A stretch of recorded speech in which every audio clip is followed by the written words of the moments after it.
Welcome back, everyone. Zach Lesage here from the Shuffle Squad. Today we're going to be going over the top 10 best decks in format for Paldea Evolved. Now, you might have noticed that the metagame has been changing up a little bit. We have the World Championships about 2 weeks away from the date of this video, so I'm going to be sharing all of my most updated deck lists. Deck lists are going to be available in the pinned comment if you're watching on YouTube, or if you're watching elsewhere, feel free to take a screenshot of each individual deck. That being said, I hope you like this video. Be sure to give it a thumbs up, like, share, subscribe, and let us know in the comments what you think the best deck in the format is. All of that engagement does really help boost the YouTube algorithm and really help support the Shuffle Squad. That being said, let's jump into our number 10 pick. Be sure to check out all of the sponsors of the Shuffle Squad, whether you're looking for graded cards, you're looking for singles, sealed. We have all affiliate codes with all of our great sponsors, so be sure to check them out in the description below. Thank you so much for supporting us. Hopping into our number 10 spot, we have Lugia VSTAR with Single Strike. Now, you might be wondering, how did this deck that was the best deck in format before crawl to number 10? And I think a lot of decks have effectively countered this deck or found a better footing in the metagame. Now, that's not to say that this deck doesn't do well against Lost Zone decks, which, I mean, surprise, surprise, they might be towards the top of the list. But this deck doesn't necessarily beat too much in this format, and as the format's kind of evolved around this deck with a lot of Arceus Duraludon and a lot of other things going on, Lugia just hasn't really found its footing in the metagame.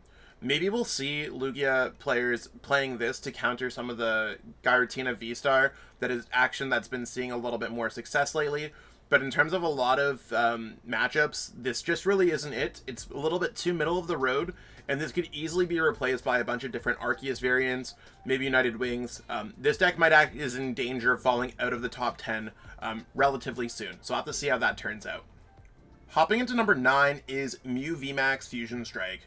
Now, this deck has been seeing a little bit of success. I mean, it just won the Late Night Invitational, and I largely think that this deck is successful. Similar to a lot of the other decks on the lower half of this list, they take a couple good matchups at the top, but they don't always beat the top decks. They also lose to a lot of the middle of the decks, so there's still a lot of bad matchups out there that they have to dodge. Is this a good pick for Worlds? Maybe. Is it a good pick for any online event? Sure, I don't think it's bad. I don't think any of the decks in the top 10 are bad.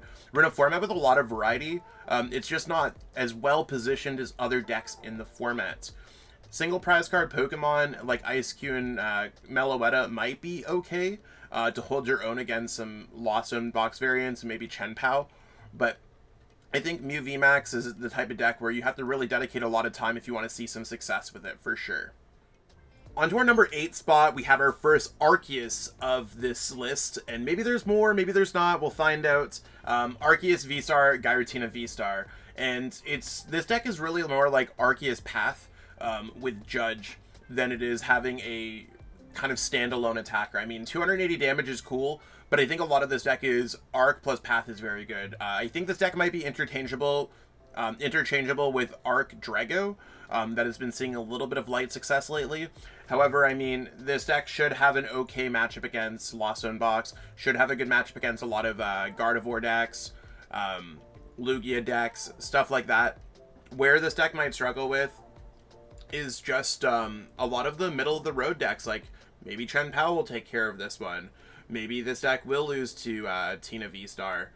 There's a lot of things that are going on here, so keep that in mind. This deck is kind of like my true middle of the road. I know it's not 5th, but I think this is a deck that is generally neutrally good. It's not fantastic, but it's good. So if you're ever looking for a deck that you're like, hey, I don't know what deck to play in the field, I'd almost default on this one. Hopping in to our number 7 pick is Ting-Lu EX. Now, as we see more and more Arceus decks and decks that Ting-Lu can counter in the top, this deck's kind of grabbing that cape of the number 1 deck and kind of climbing up. I know that might not make a lot of sense at first, but if we look at it, this deck should be pretty good against Lost Zone box, shutting down Comfey, Cramorants, all that good stuff. Should be pretty good against Chien-Pao. Should be pretty good against Arceus variants. Now, that doesn't leave too much room for this deck to be losing. So I think that Ting-Lu might actually surprise a lot of people at the upcoming World Championships, just because shutting off abilities is very good, and we've seen a lot of those decks see success in the past. So really consider that when it comes to playing these kind of decks. Ting-Lu is very good. People are not giving it enough credit. I did call Rapid Strike Urshifu earlier before NAIC. I would not be surprised to see Ting-Lu see a lot of success at Worlds. I went out of my way to buy these cards for Worlds, just in case I do decide to pull the trigger on this deck. I think Ting-Lu has a lot of potential. Maybe it will fall flat, but it could be very good. We're almost at the halfway point, but here at number 6 we have Rapid Strike Urshifu and Teleon VMAX, the deck that actually won the North American International Championships. Now, my gut feeling is maybe I placed this too low.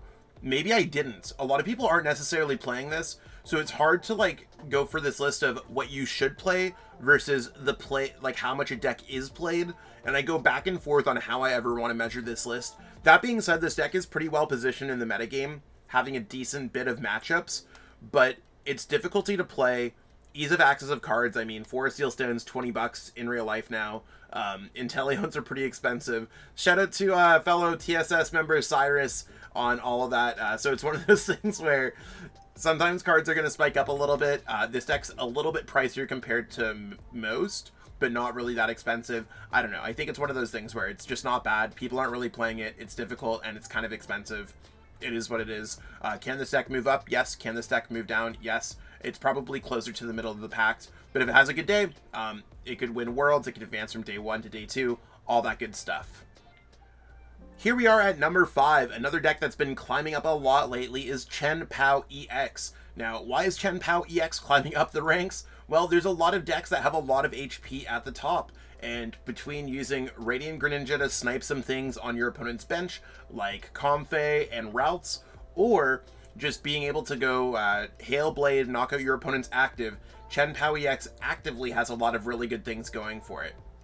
That being said, I think there is a lot of cool stuff going on with this deck, just being able to knock out things, and as the list kind of hasn't really changed too much, I think this is a pretty solid list to be playing in general. So, shout out to the list that Alex Szymanski, Jared Grimes, and co have been kind of playing for a while. We'll see if this deck gets any more better as it grows on, but this seems like a pretty solid build. Chien-Pao is not necessarily a meme deck, it's just not, it's one of those decks that you got to play in the right metagame.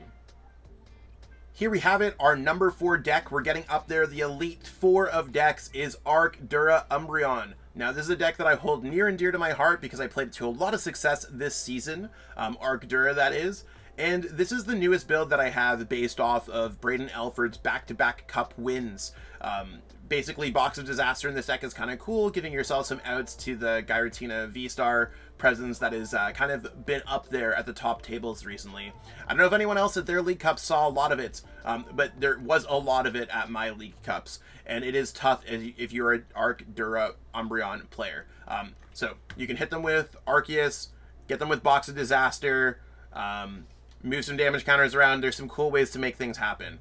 Overall, I think this is a pretty solid build heading into the World Championships. I mean, my wife's blinging her deck out, and I just bought a couple gold Box of Disasters. You could cut Spiritomb for a path. I go back and forth on that every day, but we'll have to see how it goes. Dura is just a very well-positioned deck, and I wouldn't be surprised if it saw a lot of play at Worlds itself. Moving into our top 3, we got Gardevoir. Gardevoir taking a dive this week, going from number 1 to number 3. Why is that? We'll find out soon, but Gardevoir largely just doesn't have the matchup spread. It's got 2 countered in the format, and this might be ultimately what the deck needs to see the most success at Worlds. Biggest change that we've seen from this list is I took some inspiration from James Cox, cutting the Professor's Research for Worker. The card that I have in my list that I'm not sure if I want is Penny. We'll have to see if that's worthwhile, but I think it's been pretty good for me so far in my testing. Otherwise, I might want to play a 4th or a candy for it. The second Worker gives you more outs against your opponent's just random shenanigans that they might have with Stadium's Path. There's more Path being played with Tina up at the top, and I mean, maybe we'll see it, maybe we won't. I don't want to foreshadow too much, but right now I think Gardevoir just need to kind of take a step back from the number 1 spot to see more success in the future. Maybe it won't be as heavily countered, and that will allow it to see some success at Worlds. What are going to be the top 2 decks? Let us know in the comments your best 2 guesses. In a random turn of events, we have this deck as our number 2 deck, and I wouldn't have necessarily thought that Tino would make it this far, but it did make it this far, and a lot of it has to do with a lot of the Arc variants seeing success on top of having a generally strong matchup spread against the rest. So where Lost Zone struggles against Arc decks, Tina decks seem to be doing pretty good, and this puts this deck all the way at number 2, which is a pretty strong movement. I think this was like number 7 last week, maybe number 8 last week. I don't know. I'm sure there's someone who's well more versed on my videos than I am. I cut the cross switchers from this build. I did not see a lot of success with them, but I do think that there's a lot of cool things going on with Jet Energy. This is a work in progress list, so keep that in mind as we go through it. I'd be exploring through a lot of the play limitless lists for online events. Overall, I think Tina just has a decent matchup spread in our current metagame, and it's really trying to reap those rewards. What deck is the number 1 deck that has the best matchup spread against a lot of these decks? We'll find out very soon.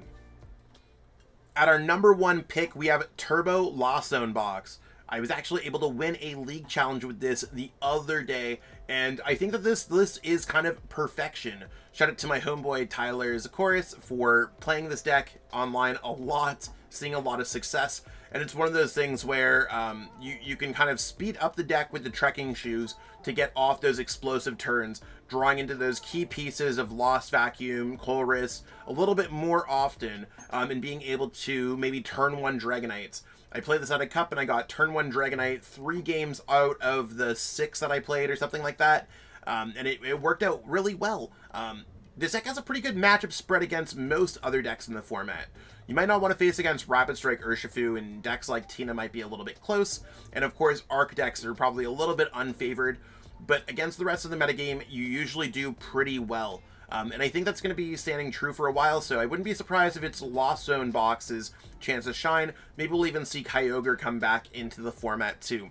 Stay tuned for next week, where we're going to be doing more of our top 10 deck lists. I'm going to probably do it once per week now, just to give everyone a heads up. Let me close y'all out. And that's what we got going on for this video today. Hopefully you enjoyed learning more about the top 10 decks in format. And of course, stay tuned for more great content from the Shuffle Squad. We've got a lot of great content coming up before Worlds, after Worlds. So if you're just tuning in for the first time, be sure to click that subscribe button. If you're a regular viewer, be sure to let your friends know about us. Maybe they've never watched our videos, or maybe just giving us an extra like or letting us know a comment below would really help boost the YouTube algorithm here. That being said, I'll catch up with all y'all later. Peace out and have a great one. You made it to the end. Thank you so much for watching this entire video from the Shuffle Squad.